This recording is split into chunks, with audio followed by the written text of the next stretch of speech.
Ready? Yep. Welcome back to our podcast, Moline Method Mic'd. I'm Kelly, functional medicine consultant, licensed pharmacist, wife, and new mom. And I'm Landon Moline, Kelly's husband and father of our baby Danielle.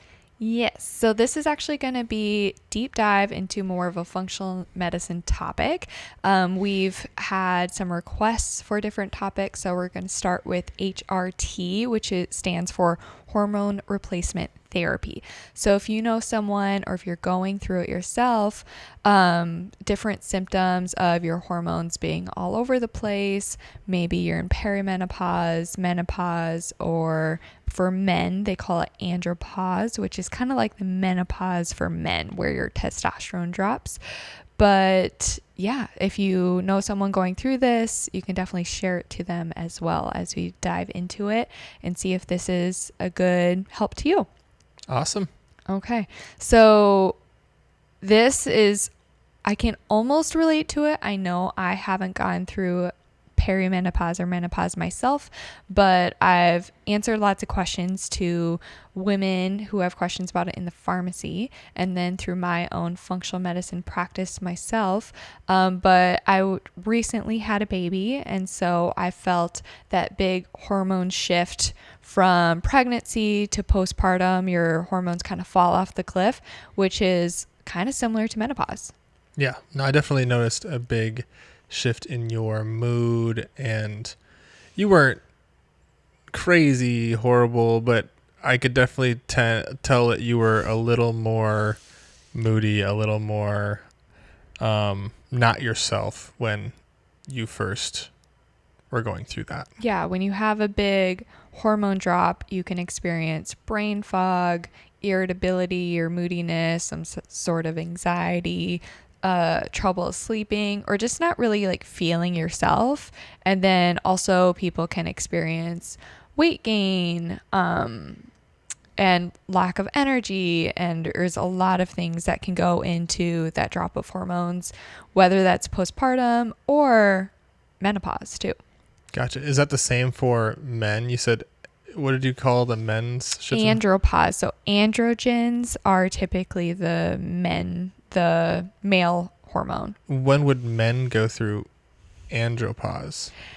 Typically kind of midlife as well. So okay, so same as like menopause. 50s, 60s. Gotcha. Okay, and then for them it's more of a testosterone dip, you said? Yeah. Does that cause moodiness and other things like menopause? And women can have testosterone dip too. But when we think of testosterone, I mean, you probably think, especially like andropause, you're going to think men, where they can have less libido, so less sex drive. They can have like brain fog as well. They may have a lot of weight gain, that kind of stuff. Gotcha. Okay.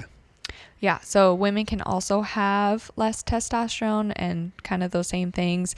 They have maybe less motivation or less energy. They have less libido or sex drive, less motivation. And then with estrogen and progesterone, they will have drops in that. So again, like moodiness, irritability, trouble sleeping, anxiety, brain fog, all of that. Okay, so it's usually, those seem like pretty obvious symptoms of menopause. Does it ever would anyone go through it and not know that they're going through it? Or So that's a great question. So there are different ways you can go through menopause, and you're going to go through it. If you're aging, you're going to go through it. Your ovaries are going to retire. That's kind of how it starts, where perimenopause, which just means time around menopause, and then menopause is when you haven't had a period for 12 consecutive months. So you can be around that menopausal time for months and months, and then you could not have a period for 11 months, but then at that 11th month, if you have your period, you then have to like start that time frame over. So when you haven't had your period for 12 consecutive months, now you're considered menopausal, okay? And so you can go a long time where your periods are irregular and you're experiencing that hormone shift. But what our goal is that we're going to like slide into menopause, and you may experience some symptoms, but they're not dramatic. They're not ruining your life. They're not ruining your marriage. And you're just naturally kind of going through that. Where a lot of the time where I see is people are like crashing into menopause and their hormones are literally falling off a cliff.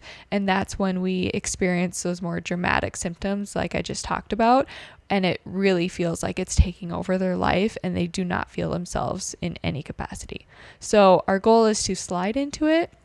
And there's a lot of ways to support our body. So your hormones are shifting down gradually and not falling off a cliff. Got it. And is that the same? Do you try to do that with men too, or just okay? Yeah. Yeah. So hormone replacement therapy, or HRT, is replacing typically estrogen, progesterone, and sometimes testosterone. And so that it's at a level that is more manageable for your symptoms, but it can also help with preventing some cancers, or it can help with heart disease. It can help with brain function. So there's a lot of reasons why we may try to get those hormones to a specific range and not just letting them bottom out. So I know that people have talked about like risks with hormone replacement therapy, and those typically go with more synthetic hormones, which is hormones that don't look exactly like hormones that are made in your body. And so we want to go for bioidentical hormones, which are the exact same as like the hormones you naturally make and work on those receptors the exact same way. And so that's going to pose a lot less risk. So we want to go for more bioidentical options, and then we can have more relief from those risks in the future, like heart disease, memory loss, bone density loss, those types of things. Okay, so is this an injection? Is this a pill? Like, what is the process for replacing hormones? Great question again. So these are the questions I like didn't think of, and and you're just thinking of them, which I've worked in the pharmacy a while and I work in our lab, which makes a lot of hormones. So I just think that like everyone knows. So yeah, you're talking about bioidentical versus like the other one and synthetic. Yeah. Synthetic. And I'm like, well, what is? Yeah. So let's first talk about synthetic hormones. So synthetic hormones, a lot of the time doctors will prescribe like birth control pill for women, which has a fake estrogen and fake progesterone in it. So it doesn't look exactly like the hormones you are getting or you're making yourself, and you're getting something similar. Now that can pose an increased risk over time. And then there are other synthetic hormones out there, or there's Premarin as well, which is just made out of pregnant horse urine, which, oh boy. Yeah, which also has increased risk. So when we're talking about risk, a lot of those risks come with the synthetic, where the bioidentical, which is like Prometrium, which comes manufactured, estradiol, those can come manufactured as prescription medications. And then a lot of people will opt for compounded medications that your compounding pharmacy can make, which can come in a lot more different options, and maybe they're dye free, filler free, or there's more things you can do with that, and maybe like safer or more maintainable for you. But to answer your first question, the hormones can come in patch, they can come in pill, they can come in a cream, they can come in like a lozenge known as a troche, they can come like as an injection. So we do testosterone injections, and then a lot of doctors' offices will offer pellets. So this is something that is placed under your skin that may have estrogen, progesterone, testosterone, or a combination of all of them. And with our compounding pharmacy, we don't make the pellets. A lot of doctors' offices do them by themselves, but we see a lot of the people where pellets didn't work well for them, because once it's under the skin, you can't adjust it. Where creams, troches, those kind of things, you can adjust very easily. So people come to us after the pellets failed, and now they have let's say 6 months of a therapy that isn't the right dose for them or isn't well managed, and the doctor is kind of like, well, we can't really take it away or do much about it.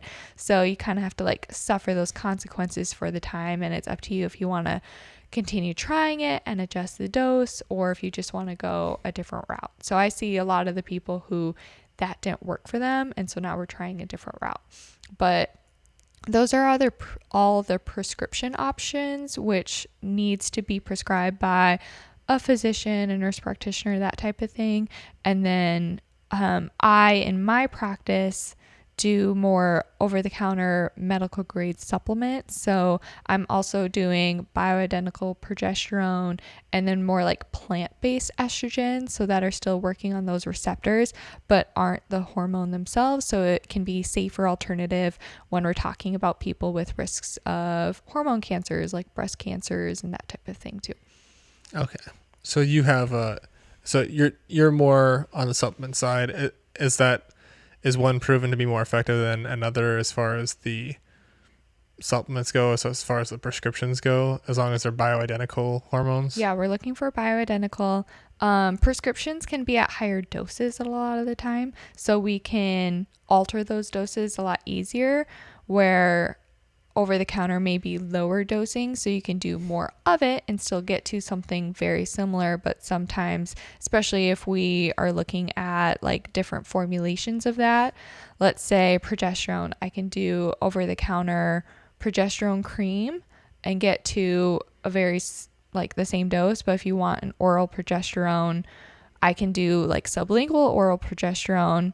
But if you want like a pill or something like that, that would have to be prescription. So they are comparable, but if you want something like more specific, then you definitely need a prescription. Okay, gotcha. So I will say this too, because I forgot to add it. If something like this resonates with you, I do have discovery calls as well, which you can book on our website. And so if you're curious to learn more and see if a program that I offer is a good fit for you, you can book it there. Awesome. Good plug. When you've dealt with this, you've seen people for this particular symptom or issue, or I guess I don't know what you want to call it. And I see it on the prescription side a lot as well. So just because in my practice, I'm dealing more with the over-the-counter side, I do see the prescription side, and I know medications very well since I have a doctorate in pharmacy, but I'm working with doctors all the time on that compounding side, and we're making the prescriptions, and I'm talking to patients all the time with that. Yeah, that's the beauty of seeing pharmacy. You being from both the pharmaceutical side and being more ingrained in functional medicine. You've seen both sides of it. You've dealt quite often with this symptom and this issue. So I feel like you've got a better full, what do you want to call it, a high level overview of the entire of all your options, I guess. And so you can kind of address it with a more informed view on the entire. Yep. Yeah. Yep. I got my doctorate in pharmacy, and then I went on later to get my functional medicine certification. So I have kind of both sides. Mm-hmm. But let's get into like why this happens, right? Yeah. I talked about how you're in menopause and how your ovaries kind of retire. So over time, your ovaries kind of shut down in a way and they retire. But that's kind of a gradual thing typically, where they're producing less hormones, and so your hormones are produced for the women. Your hormones are produced from your ovaries, your adrenals, and your fat tissue. Okay, so over time your ovaries will retire and they're producing less hormones. So then what is left for women is their adrenal glands and their fat tissue.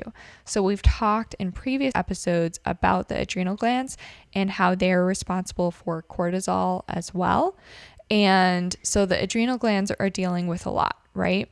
So if you're very stressed, and that can be mentally, emotionally, or have a previous history of stress.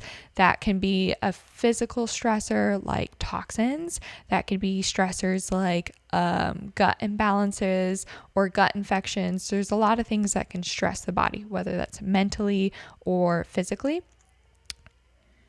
And so with that stress, the adrenal glands are making a lot of cortisol. So the cortisol is going to steal a lot of those resources that is needed to make your hormones like estrogen, progesterone, and testosterone. Okay. So we talked in a cortisol episode how your body ramps up to make all of that. And then eventually, to protect itself, the cortisol will go down and down and down. And then we're like dragging throughout the day. And our adrenal glands kind of shut themselves down, or we have adrenal fatigue. And the signaling just kind of stopped to protect itself. It isn't true shutdown, but that's what it looks like in the labs. And when that happens, it's not producing as many hormones as well. So that's when we feel like our hormones fell off a cliff and they're not going down as gradually as we'd want. Does that make sense? Yeah. So when our adrenal glands aren't working to produce the hormones we want and our ovaries are retired. So I said the ovaries, the adrenal glands, and fat tissue make hormones. Okay.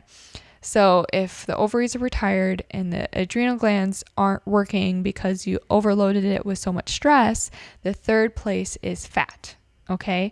So the fat kind of takes over in that responsibility to make your hormones, especially estrogen. Okay. So that's when I have a lot of women around that menopausal time that are now complaining of excess weight gain and they can't lose weight like they used to. And especially around that midsection, or they get that tire around their waist. And that can be due to that adrenal fatigue, and your body is making the hormones through the fat. And we have a lot of estrogen receptors in that midsection. So that's where I see a lot of fat there. Okay. So that's an indication to me that our adrenal glands aren't working very well. And we have other things going on. So if we can help our body make some of those hormones naturally by getting our adrenal glands back in line, then it's easier to also lose that fat around the midsection. Does that make sense? That makes perfect sense. So our body thinks it needs to take over by making and producing more fat and keeping that fat on board to have some hormones. And we don't like that outcome usually. No. I'm sure that's probably one of the biggest complaints on menopause. Yeah, right? We don't feel like ourselves anymore. We have that weight gain. I can't possibly lose it. I used to be able to diet before and now I can't. Is that similar for men too, as far as like weight gain goes? When their testosterone dips, do they produce that hormone in their fat as well? Yeah, it's a little different from men, but the testosterone dip can also make, then you have like less muscle, which also burns fat more, and they have less motivation. They may not be sleeping as well. All those things can drive down metabolism. So yeah, I'm sure. Exactly. Yeah. Okay. So conventional medicine versus functional medicine. So if you go to a great doctor, one, they're going to ask you about your hormones and they may prescribe hormone replacement therapy. That's like step one, right? Some doctors will say, hey, this has increased risk for cancers and other things. Now you know that increased risk typically comes from more synthetic hormones rather than bioidentical hormones. So if they're saying, yeah, we should prescribe you birth control pill, I know you're not taking it for that reason, but it can help balance your hormones. That I do not like. I do not like those synthetic hormones, and it can increase risk that way. I would more opt for more of bioidentical hormones. So you can ask your doctor or your pharmacist, is this bioidentical? And that's a good first step. But conventional medicine, still, they're going to see, okay, your hormones are low or you're having these symptoms. Let's replace it with more hormones, right? That's like typically the obvious go-to. But in a functional medicine standpoint, we are seeing, okay, our hormones are low and that's natural that happens, but why are they so low, and is there other things we can do to support the body to make their own hormones. And sometimes we still use HRT, hormone replacement therapy, like an estrogen, progesterone, or even testosterone therapy on top of that. But usually when we're helping support the body, we don't need as much or as a high dose as we would have previously. And then also, a lot of time when our body's like all over the place, we're not detoxing well, we're not making it well ourselves, we have a lot of things going on, you can be prescribed something, but now your dose is kind of up, down, up, down, up, down, and you never like feel great because your body can't process it, or your body's just kind of all over the place. So if we're helping support the body with functional medicine, whether that's fixing the adrenals, fixing your gut health, fixing your detox, giving your body vitamins and nutrients it needs to make that itself, then we're more level and we don't have to prescribe as high of a dose. Does that make sense? Yeah, totally. So that's the difference when we talk to our doctors of, okay, one, yes, we should be running labs, but two, we want like bioidentical hormones over synthetic hormones. And then three, let's like support the body in other ways so that we can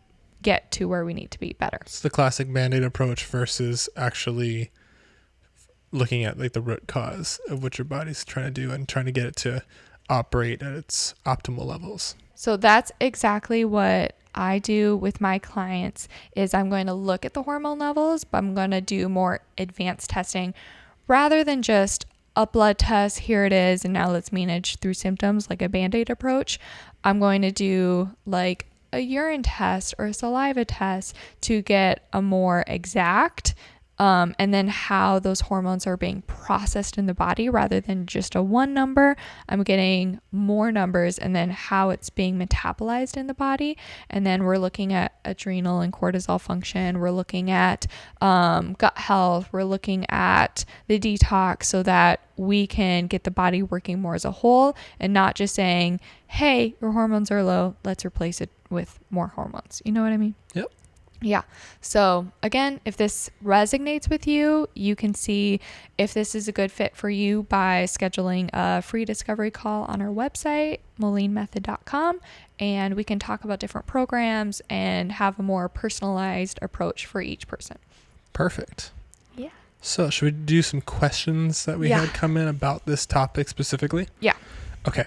So one, which I actually had this question too. So I want to know, like, how reliable is HRT? Like, how? Yeah, I guess that's I don't really know what that means, but yes. Good. I mean, does it, I guess, solve all the issues that people experience in menopause, or oftentimes when people are doing hormone replacement therapy, are they still, how often are they still seeing some of the same issues? Like, does it solve all their problems? And this probably, I guess, my guess is you're going to say, well, if you're, doing it the functional medicine way and like really looking at the root cause, it probably is more effective. But like, I guess, how reliable is hormone replacement therapy? Does it work? Does it help you feel better? Yeah. It can definitely work. It can definitely help you feel better. To the point is how you're approaching it, right? And again, the different methodologies and how we're supporting the body as a whole. And if we can get our body supported to make more from like the adrenal gland perspective and less of the fat tissue perspective, you're going to feel better in supporting the body that way. But hormone replacement therapy can be a great solution to get you feeling better and reducing risks of like heart disease, memory loss, those bone density loss, all of those things too. Okay. So what are the pros and cons of hormone replacement therapy? Yeah. So the cons, I think I went over a lot of the pros, right? Yeah. Pros, I think you covered. Okay. So I guess, are there any cons? Cons, if you're just looking at hormone replacement therapy and not looking at the bigger picture, you may still not feel great, or your dosing can be all over the place and feel like you're not really getting it. You can also go overdosing, and then we're getting symptoms of like too much hormone, and that can just differ for everyone and differ whether it's like estrogen, progesterone, testosterone. So like, for example, if you have too much testosterone dosing, you can experience like hair on your chin or acne or hair in your chest, maybe hair loss on your head. So there are symptoms with each medication. So the more that we can do stuff naturally and have your body produce those hormones naturally, the better you're going to feel and less symptoms. And then also you're going to hear a lot of risk with like cancers and those types of things. But knowing that most of those risks come from synthetic hormones, I think helps people. But then also, if you're getting prescribed an estrogen therapy, you should also be prescribed a progesterone therapy. Now, what we're taught in school is this only applies if you have a uterus. So a lot of women, to get a solution of hormone imbalances, their doctor takes out their uterus, it's called a hysterectomy, and takes out their ovaries and say, now you're cured. I get so many people that come from a hysterectomy to me because they're no longer seeing that doctor since they don't have a uterus and those kind of things. And their doctor or surgeon thinks that they're cured, but they're still, the symptoms came back. We didn't address the root cause, right? Their root issue wasn't because they have ovaries and uterus, it's hormone imbalances. And the solution didn't necessarily need to be surgery. Okay. But now we're at that point, and so maybe the doctor just prescribes estrogen and say, you don't need progesterone because you don't have a uterus. And the idea behind that is estrogen makes things grow. So if you're prescribing estrogen and then progesterone helps balance the estrogen, okay? So it's kind of like a credit card situation where if you put a lot on your credit card, but you're paying it off every month, then it's fine. So it doesn't matter if it's $200 or $2,000.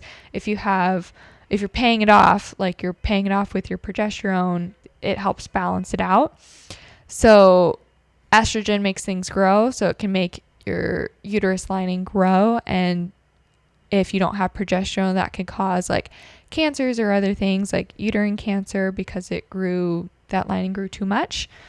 But estrogen makes things grow all over the body, not just the uterus. So I'm a big pro progesterone because it's going to help balance that estrogen all over the body.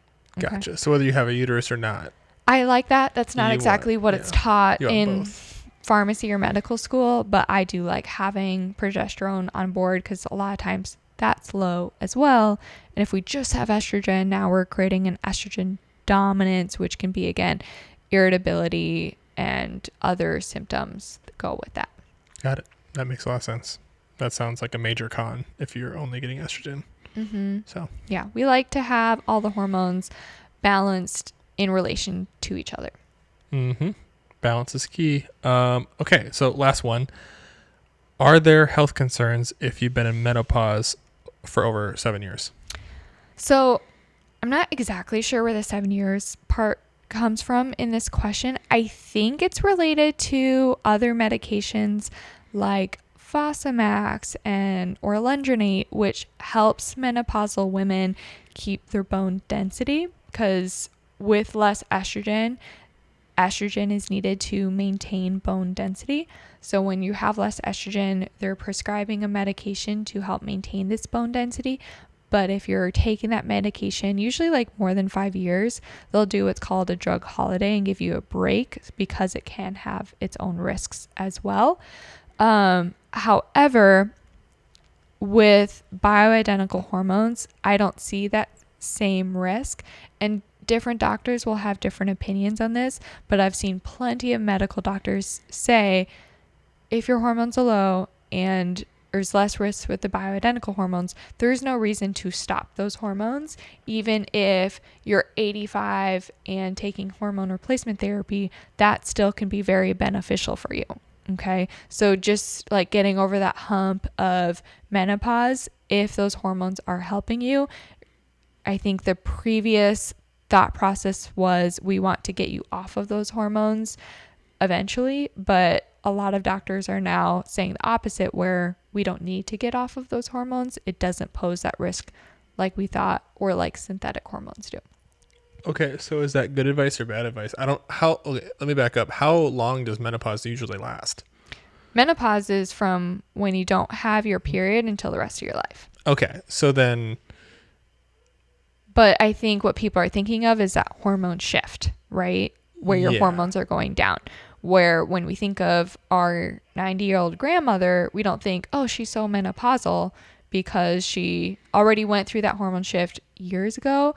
And I kind of talked about the age frame for men, but for women, it's usually around like 40 to 50.